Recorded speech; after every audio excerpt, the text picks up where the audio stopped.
todo modo, o representante da ouvidoria ele vai ser indicado também pelo conselho, né? Ficou assim, né? Pelo conselho superior. Não, seria o ouvidor geral ou um membro do conselho. Aí ficaria. Estaria assim.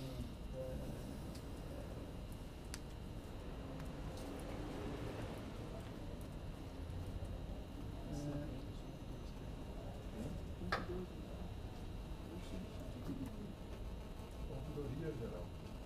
E aí pode ser o ouvidor ou seu substituto. Isso. Eu retiraria o conselho consultivo, eu colocaria a ouvidoria geral, né, representada pelo ouvidor ou seu substituto. Estaria, na verdade, a forma como está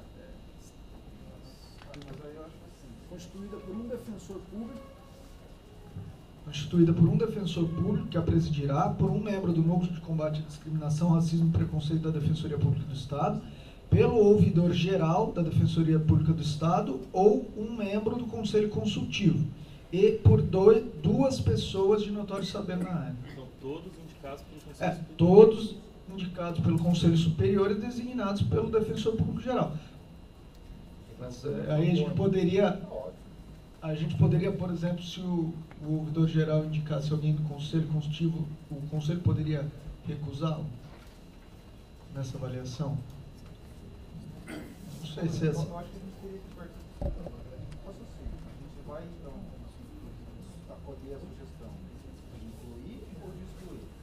Porque a gente está fazendo essa análise. Seria uma questão até preliminar de analisar, então, como o Conselho vai se posicionar, se com a composição da ouvidoria na comissão ou não. Aí a gente vê isso daí. Porque, na verdade, na composição da banca fala indicados pelo conselho. Geralmente, o presidente da banca apresenta alguns nomes e depois o conselho indica. Às vezes surgem outros nomes. A dúvida é que na comissão da ouvidoria. Do jeito que está colocando, então a gente já pressupõe que vai constar. Ou não. Se você falar que não, vamos discutir isso. Então vamos votar. Só mais um argumento. Eu acho que, né, além do que eu disse, aquelas manifestações de junho de 2013, entre várias bandeiras aí levantadas, eu acho que a sociedade busca essa participação, né? Eu acho que de todas as bandeiras, e foram várias, eu acho que a inclusão, né, da participação social é muito importante. E aqui isso acontece através da ouvidoria. Então, por isso que eu acho importante, até atendendo aí a essa onda, né, de participação da sociedade civil.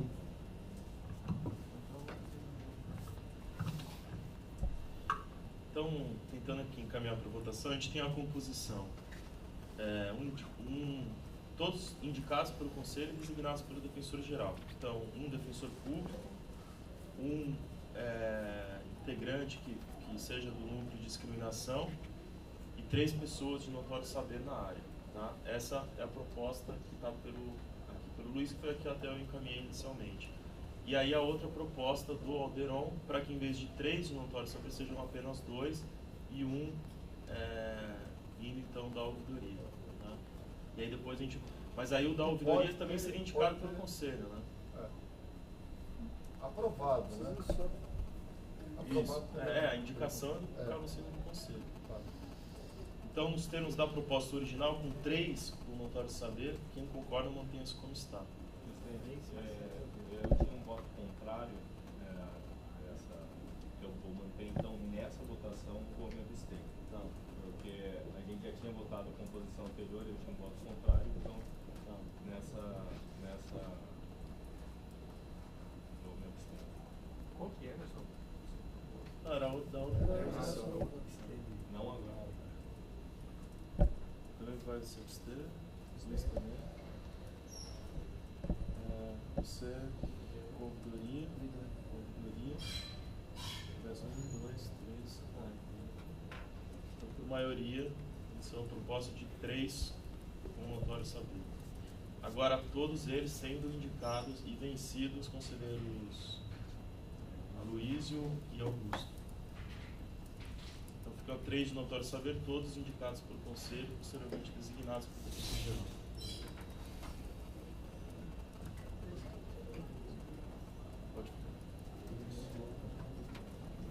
antes de encerrarmos essa questão, não é, que eu acho muito importante, sobre a questão da lista final de candidatos a serem nomeados. Como que ficaria essa lista final? Pelo que eu entendi, ela será feita por meio da nota final de cada candidato, independentemente de ser da lista geral ou da lista de cotistas. A lista geral será formada segundo a nota. Me parece que é uma lista geral, e depois mescla, né? Todos os candidatos, né? É uma lista que não é por nota. Por A nota. classificação. A classificação é por nota. Isso, inclusive, vai interferir na escolha de vagas, né? Por isso que é importante ter uma lista só. Tá. Não, eu acho que é importante, né, nessa linha da inclusão, que haja uma forma da gente mesclar esses grupos, né? Então, a minha sugestão é formarmos uma lista geral e a lista de cotistas. E a cada 5 candidatos, um seria integrado pela lista de cotistas. Porque aí a gente garante os 20% durante toda a lista, né? Então, a cada 5 candidatos na lista geral, um seria integrante dos 20%. Porque aí a gente consegue essa inclusão de forma efetiva e por toda a lista de candidatos. Na verdade, o efeito Independentemente da nota. É permitir a escolha de vagas de forma antecipada, porque na lista todos estarão, né? Não, todos estarão aprovados. Não, todos estarão, mas aí envolve a questão da escolha de vagas, a questão de nomeação num primeiro momento ou no segundo momento. Então, já que a ideia é promovermos a inclusão, eu acho que ela tem que ser feita em cada parcela da lista geral. Então, na minha sugestão, acho que nessa lista, a cada 5 candidatos, um tem que ser cotista, e a cada 20 candidatos, um tem que ser deficiente físico. Porque aí você garante os 20% em cada parte e os 5% também em cada parte. Mas, e aí, independente da nota, por exemplo, a gente vai ter os candidatos em ordem, não em ordem alfabética, mas pela nota. Pela nota. Sim, independente da nota. Mas O candidato mas cotista... Aí, se você fizer dessa forma, você vai identificar quem é o cotista. E a ideia é você mesclar justamente para não ter essa diferença. Porque, por exemplo, você vai ter lá o primeiro candidato 6,75, o segundo 6,45. Aí vem lá o quarto 6,7, aí o quinto 5. Isso vai acontecer. Aí o sexto 6,4. Mas essa é a ideia. Eu tenho Mas só uma indagação prática. Supondo que um candidato se inscreva como cotista e passe ao final de tudo e possa ser incluído pela regra geral, pela deliberação, pela minuta, ele ingressaria como pela lista geral, certo, correto? certo. Para até oportunizar e abrir mais uma vaga aos cotistas. Certo. Esse candidato ingressaria na lista final como? Na lista Porque final. supondo que ele estivesse na lista de cotistas, ele seria dos primeiros colocados, ele seria prejudicado por uma nota maior em relação a... Não, mas isso é muito natural, ele não precisa dessa ação afirmativa. Esse candidato não precisa dessa ação afirmativa. Então, ainda que ele integre o grupo, ele não precisa da ação afirmativa. Mas ele teria direito, não teria? Não, tudo bem, mas ele está na lista geral, só que ele não precisou da ação Desculpa, Luiz, afirmativa. mas aqui há uma regra objetiva de fenótipo, ou ele é ou ele não é, ele poderia, quer dizer, então se ele tivesse uma nota menor, ele sairia... Tudo bem, mas ele teve o privilégio de não precisar dessa ação afirmativa. Mas Luiz, essa sua proposta, ela não interfere no ingresso da pessoa no concurso, somente na classificação, Que é importante. que vai servir para quê? Somente para escolha de Para vagas. escolha de vagas. Muitas vezes o candidato do final da lista, ele não é nomeado no primeiro momento, e sim no segundo momento. Eu acho que já que a ideia é promovermos essa inclusão, que ela seja feita em toda a lista, em cada parte. Só organizar. Vamos supor que o candidato cotista seja a nota máxima. Ele tirou a nota máxima, tirou 10. Se a lista for pela classificação, ele é o primeiro colocado. A respeitar o entendimento do Aloysio, ele vai para quinto colocado. O senhor está falando o quê? Não tem problema pelo meio do conjunto. Não tem meio do conjunto, ele é classificado em primeiro lugar. Não tem meio do conjunto. Ele é o desse dele. Não, vamos manter. Peraí, vamos manter aqui, eu não posso. Então, assim, eu acho que a questão é a seguinte: a classificação final, na classificação final já houve a questão da inclusão. Aí é a questão de nota. Eu não estava nem discutindo a questão, mas acho que se vocês fizerem isso, é preparar o concurso com a segurança nas costas. Porque todo mundo que for privilegiado na classificação vai falar, olha, ele foi privilegiado de ter ido. Não tem fundamento para isso. Às vezes vocês criem, mas não tem.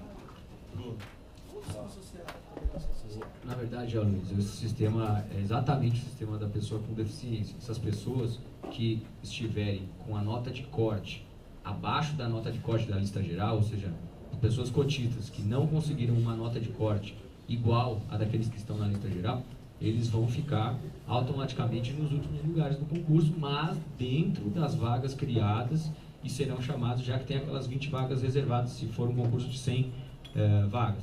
Eu também entendo que não é o caso de privilegiar, acho que aí seria um privilégio e não um direito, a gente viabilizar, intercalar esse chamamento, já que o concurso nosso é do estado de São Paulo e cada vaga, todas as vagas têm a mesma relevância. Se por algum fator essas vagas são divididas por uma organização da Defensoria Pública, pode ser que o candidato queira a vaga de Tupã, porque mora naquela região. Eu não vejo uma graduação de vagas dentro do concurso da Defensoria Pública e também não vejo um descrime, na medida em que o que causa a discriminação aqui é colocado dentro do Estado de São Paulo, dentro da carreira de defensor público. Eu entendo, assim, respeito. Tá. Eu acho assim, se a ideia é inclusão, a gente já fez isso quando vai mesclar as duas listas e divulgar um resultado só. Não vai ser divulgada uma lista geral e uma lista dos candidatos que entraram por meio de cotas. E aí, se você, por essa proposta, na verdade, você vai passar a identificar quem são os cotistas. Então, isso pode ser um contrassenso, entendeu? Porque eu acho que a identificação é inevitável durante o concurso. Acho que durante o concurso a identificação vai ser inevitável. Por que no final ela não vai acontecer? Entendeu? Eu acho que outro argumento, acho que o tempo é fundamental.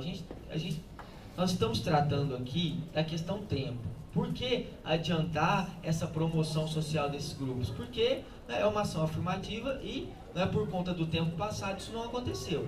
Então é uma forma de compensar o que não aconteceu. Então o tempo é fundamental. Então imagine que uma parte seja nomeada num primeiro momento e a outra daqui 2, 3, 4 meses. Então o tempo é fundamental. Mas isso não é eliminatório, é meramente classificatório. Mas aí envolve a questão da nomeação num momento ou num segundo momento. Então, o senhor está presumindo que vai haverá função. Pode ser que não haja função nunca. Pode ser que todos sejam nomeados no mesmo ato. Isso está errado. Poxa vida. Sério mesmo. Mas normalmente não acontece. Não. Mas a astrologia é terrível. Pode ser que divida em 10. Mas com relação à nomeação, normalmente fica para trás, não são nomeados aqueles candidatos que passaram além do número de vagas. Aqui a gente já está falando em 20% e 80%, que serão os primeiros que serão nomeados. Além da nomeação, tem a escolha de vagas. Não, mas aí já é subjetivo. Já é um processo de lei. Inclusão, o cara ingressar na carreira. E você permitir a representatividade maior. Isso já vai acontecer já. Não, eu entendo a preocupação do Luiz, e a minha preocupação também é essa. Assim, né? Por exemplo, se tem 100 vagas, tudo bem, mas vão ser chamados 100 de uma vez, ou vai levar 10 anos? Normalmente passa 120, entendeu? E aí os outros 20 são chamados depois. Pois é, a nossa preocupação é essa, que não seja os 20 que fiquem para depois. Que cada chamada se respeite os 20%, essa é a preocupação, entendeu? Então, aí, ó, eu nem queria estar nesse mérito, porque eu não estou discutindo mérito. Só que o Luiz, então, eu não vou entrar no mérito, porque eu não estou discutindo mérito. Mas eu nem acho que será ruim, eu até entendi. Só que aqui, eu estou falando em termos de processo, na minha forma de entender, isso não veio na proposta original, isso não é uma discussão que se fez quanto à adoção em si, é uma outra questão, embora também tenha aquele contexto, claro, né? Se entra um 5, nesse 5 eu já quero um. Mas eu digo, mas não é a ideia original que veio, não é a discussão de cotas que faz no país todo, inclusive cota para concurso.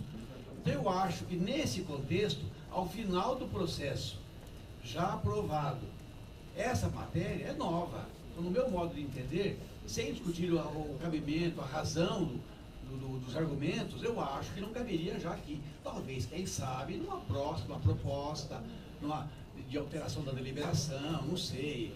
Porque eu acho que agora, ao finalizar desse processo, ficaria sem sentido discutir isso, porque ela é realmente inovadora, né? Pedro, me dá uma parte, Pedro. Pedro, uma parte. Eu acho que, na verdade, essa matéria está disciplinada no texto da deliberação que a gente leu. Então, eu acho que o conselheiro tem o direito de opinar. Quando eu li aqui as alíneas A, B, C, eu falo da formação da lista. Inclusive, a gente discutiu se era o caso de criar essa lista intercalada. E não trouxemos o voto nesse sentido, mas nada impede de outro conselheiro oralmente fazer o voto. Eu acho que, do ponto de vista regimental, não tem nenhum equívoco do Aloysio em colocar essa proposta. Eu sustento, acredito e reforço a ideia ainda de que aprovar-se a adoção de cota com modificação da classificação, nem na proposta original tinha isso. Eu estava falando contigo só dessa questão, sim. se ele podia ou não inovar. Como conselheiro, ele pode, claro. Não, eu quis dizer que não ficaria, talvez, adequado no final desse processo. Só isso, mas nada impede que o conselheiro proponha o voto. Colocar em votação. Pode caminhar para a proposta seria incluirmos a seguinte frase no final do artigo 4º, né, que fala dos 20%, garantido o percentual acima em cada parcela da lista final dos aprovados. Garantido o percentual acima em cada parcela da lista final dos aprovados. Aprovados ou convocados? Aprovados. Em cada parcela, entendeu? Então, nos termos da proposta encaminhada pelo Aloysio, quem concorda não pensa como está.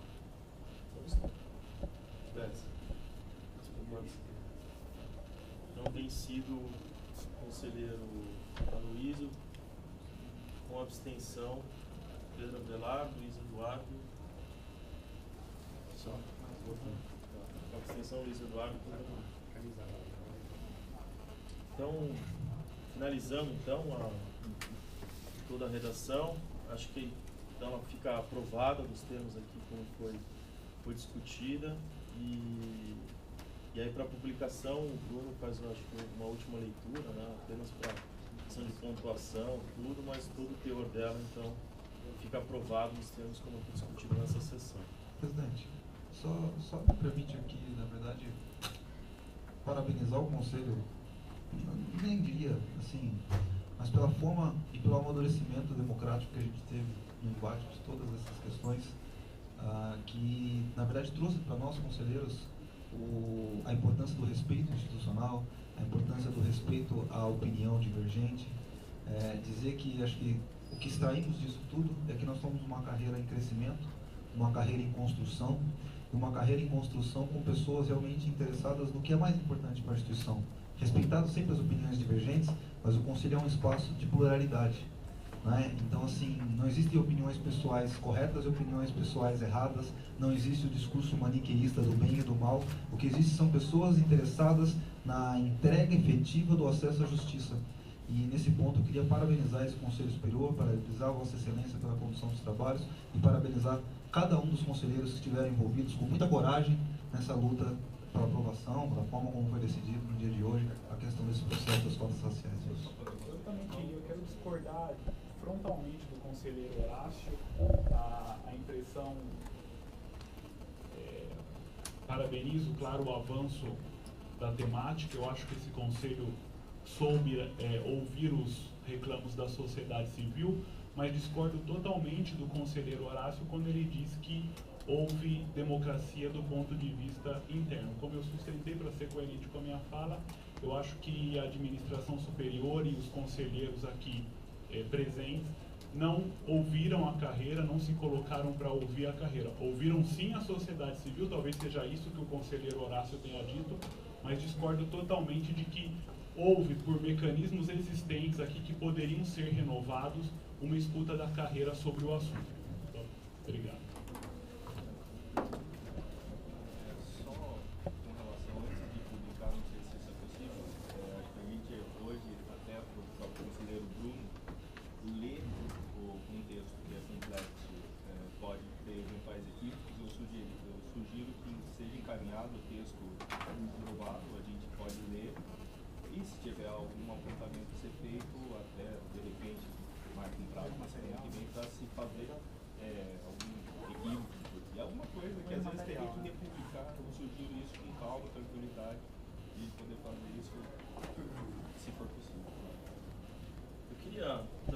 só fazer um comentário, até pela fala do Horácio, agradecer o cumprimento, eu acho que isso deve estender aqui a todos nós, dizer que esse assunto de cotas é um assunto delicado. A gente sabe que em toda a sociedade, em cada segmento, em todos os segmentos existem divergências sobre o assunto, mas eu acho que o Conselho teve sim a grandeza, a maturidade de avançar, de discutir. Isso, quero frisar novamente aqui, é um processo que chegou no final do ano passado, ele não foi levado adiante a votação no último, por conta já do adiantado do edital do último concurso, mas ficou esse compromisso, e à época eu era conselheiro, eu me comprometi com isso também, de que isso seria enfrentado para o próximo concurso, sem adiantar qualquer tipo de favorável ou não favorável, mas houve, pelo menos da minha parte, à época como conselheiro, um comprometimento de que eu enfrentaria essa questão se estivesse no Conselho,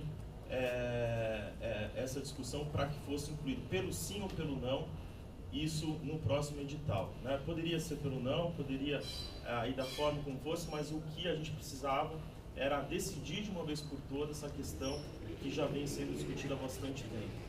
Fora isso, eu retomo aqui as questões trazidas pelo conselheiro Bruno Miragaia, de que foi realizado eventos com acadêmicos, foi feita consulta pública à carreira, todas as sessões, estamos aqui há, se não me engano, 6 ou 7 sessões, o momento aberto está aberto, está à disposição de qualquer pessoa, inclusive integrantes da carreira, que vieram aqui muitos se manifestar,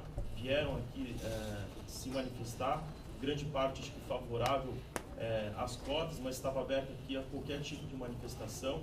Acho que não houve nenhum tipo de interrupção de fala, tentei conduzir da forma mais democrática, disponibilizando a fala e a justificação de voto de todos os conselheiros. Então, a gente teve uma votação, teve um resultado, e aí a gente tem que avançar nessa questão e em outras da carreira. Acho que era isso que eu queria só colocar, que você pediu. Bom, eu queria, em nome aí do Núcleo de Discriminação, em nome do Instituto Luiz Gama, em nome da Ouvidoria, e também em nome aí da sociedade civil, em particular todos os movimentos negros, queria realmente parabenizar a Defensoria, esse Conselho, a forma democrática. Claro, sempre teve aí um outro problema, mas isso a gente conseguiu até superar isso, né? Eu acho que isso foi um exemplo realmente de participação democrática, né? Eu reconheço isso e quero agradecer a cada um aqui, né, pelo esforço.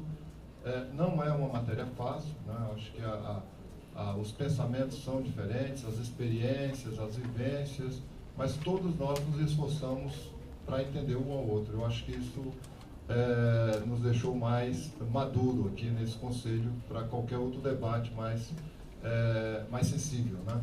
Eu acho que era isso. Eu queria agradecer muito aí a comunidade negra, em particular do CAF, pelo empenho, né, pela todo o esforço de trazer documentos, né, de enviar documentos para nos assessorar nisso aí, e agradecer a todos aí por esse empenho, a Secretaria, enfim, toda a Defensoria Pública.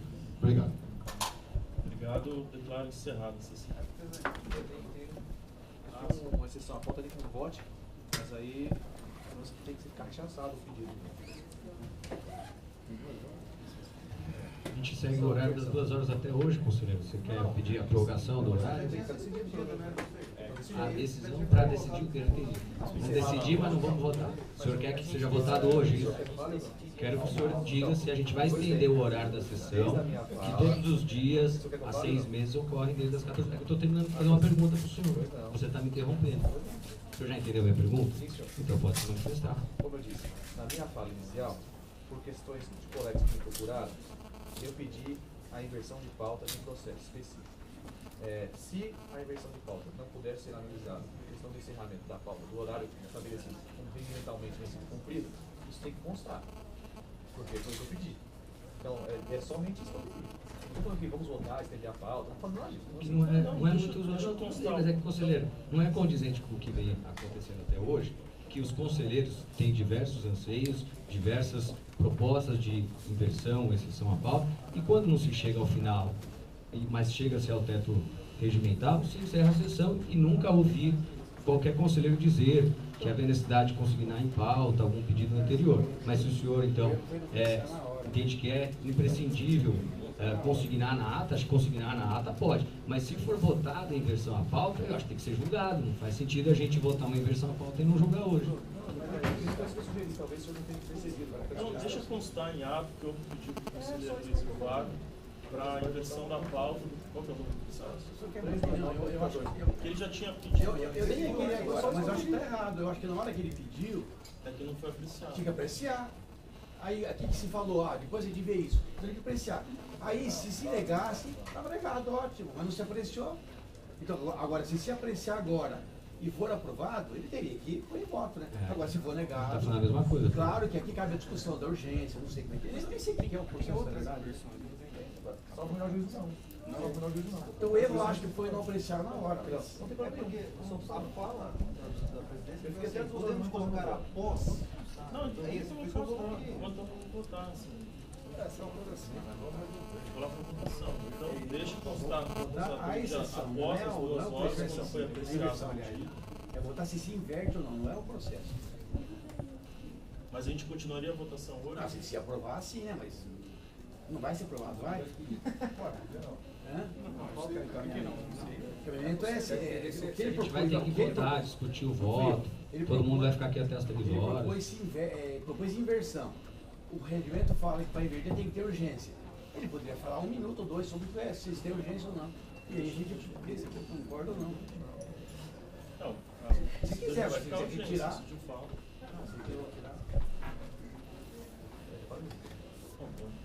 Então, senhores, acontece o seguinte, é um pedido do colega Bruno Haddad Galvão. Na verdade, a questão envolve a questão da licença prêmio dos defensores públicos. Segundo o proponente, proposta com a qual eu concordo, e que foi fundamento para deferimento do processo anterior, que é o 121/2013, o problema decorre, na nossa visão, com relação à urgência, até de uma questão administrativa da Defensoria Pública. Pelos termos da deliberação atual vigente, a gestão da Defensoria Pública Geral está impossibilitada de deferir gozo de licença-prêmio que supere a 30 dias de licença-prêmio de qualquer defensor público. Segundo o proponente, mais uma vez, com o que eu concordo, isso causa para ele a seguinte determinação com a qual eu também concordo. Deixa eu só achar a proposta dele. Está lá. Não vou achar agora, não, mas assim, a ideia dele é a seguinte: ao assim agir, eles estão sendo compelidos a exercer a licença-prêmio e sobrecarregar os colegas que dá trabalho, especialmente nas pequenas unidades regionais. E tem todo o contexto que foi até extraído do voto do conselheiro Rafael Bessa, que está aqui ao meu lado, no sentido de que, como na carreira nós temos grandes ingressos, nós temos grandes períodos de gozo de benefícios. E aí isso tudo se encavala com as férias, com os programas pessoais de cada um, somado ao fato que inexiste substituto e inexiste itinerante para todas as regionais, ele está queixoso de que esse problema está ocasionando uma falta de trabalho. Como o voto e a questão proposta é de pequena de monta, ou seja, envolve apenas um dispositivo da deliberação que já está vigente e que já foi objeto de análise de alguns conselheiros que aqui estão presentes, eu achei que a questão não demoraria esse tempo e essa dificuldade que nós estamos enfrentando.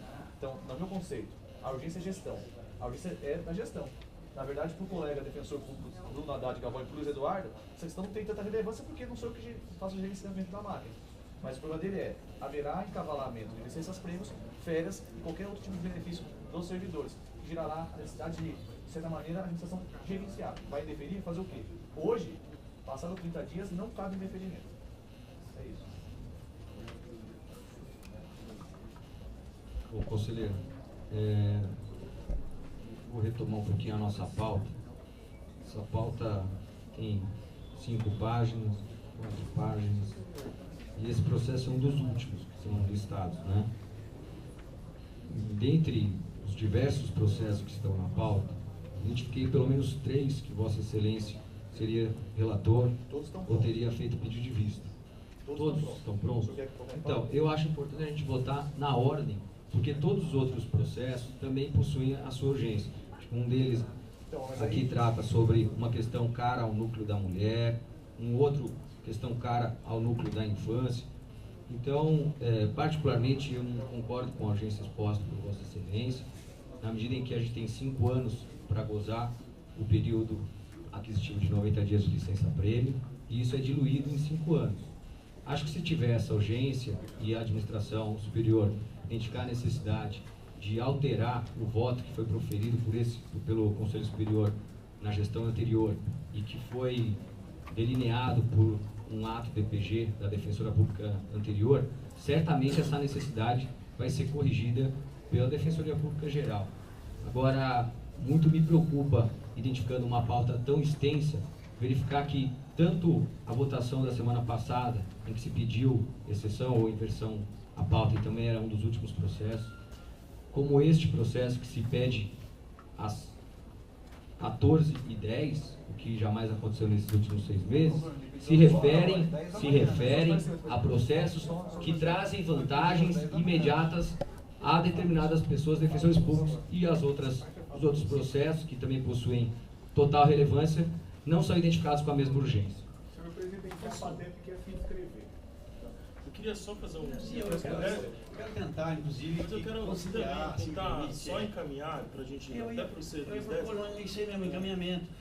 Claro, me permite, são só 5 segundos. O Henrique é história, porque ele ia querer falar, fala no lugar dele. Não, o erro é que ele não falou agora. Ele pediu a inversão às 10h30. Bom, isso já foi. Isso aí. O que eu queria falar é o seguinte: questão de urgência, que ela é mais, está no regimento, mas ela é mais ou menos relativa. Tem sido, em outros casos. Esse próprio que dá cota, o concurso não vai sair amanhã, depois da manhã. Já foi anunciado que é para o ano que vem. Mas eu não estou discordando, é importante. Então o que eu queria propor aqui? Então o que eu queria propor aqui? Fazer um acordo aqui, para a próxima sessão, pode ser? Não sei. Tudo bem? Ou 2 sessões? Eu acho que a gente pode avaliar novamente a urgência na próxima sessão. A gente avalia. Agora, por adiantado da hora, por ser 2h10, eu acredito que a urgência não seja tão... Tá bom. Mas bem no começo a gente avalia. Só um esclarecimento. Pois não. Só um esclarecimento, senhor presidente. A única questão que eu falei foi quando o senhor declarou encerrada a sessão, eu falei: senhor presidente, estou prejudicado, meu pedido, assim, assado. Era só falar: ok, está prejudicado, por adiantado da hora, isso estaria resolvido. Foi isso que eu esqueci. Certo? Aí, foi esquecido por qualquer motivo. Por uma questão de lealdade, eu não falei dessa questão agora. Eu não falei que eu queria que esse processo fosse incluído em pauta. Eu pedi para a gente jogar coisa. Eu também não sabia que a gente ia acabar às 2 horas. Eu achei que ia sobrar um tempo. Só com o esclarecimento do conselho do grupo. Não cheguei assim e falei: olha, às 2h40 eu quero uma votação. Eu não fiz isso. Eu falei desde o começo: olha, a questão está aqui, eu quero que você aposta. Então, nesse assunto, o que eu acho que está correto é meu direito de falar: olha, eu tenho interesse nesse. Todos os demais processos que aqui estão, da minha relatoria ou do meu ponto de vista, estão prontos. E aí você chamar a votação. Então o conselheiro Bruno na sessão passada falou: olha, se a gente consegue ultrapassar esse e tal, qual foi a minha posição com você? Eu falei: não, ele não opõe a isso não. Não entendeu o tipo de fala. Então para mim é só isso. Podemos deixar então a sessão para a próxima sessão?